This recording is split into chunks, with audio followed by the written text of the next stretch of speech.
కొంచెం హీట్ అవ్వాలా. ఇప్పుడు ప్రాన్స్ వేసుకుందాం. ప్రాన్స్ని ఫస్ట్ కొంచెం ఆయిల్లో ఫ్రై చేసుకోవాలా. ఇలా ఆయిల్లో హాఫ్ కుక్ అయ్యేదాకా ఫ్రై చేసుకోవాలన్నా.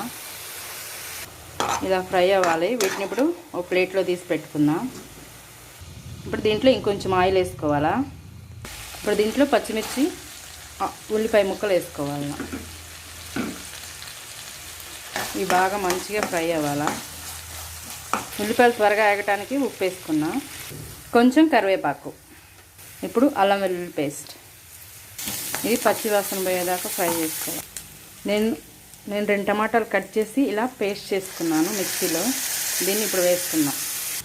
కారం, కొంచెం ధనియా పౌడర్, కొంచెం పసుపు. ఇది మనం వేసుకున్నాం కాబట్టి ఇంకొంచెం సాల్ట్. ఫ్రై అయిపోయినాయి. మనం ఫ్రై చేసుకున్న రొయ్య, కొన్ని వాటర్ పోసి ఫైనల్గా ప్రాన్స్ మసాలా గ్రేవీ కర్రీ, కొంచెం కొత్తిమీర అయిపోయింది.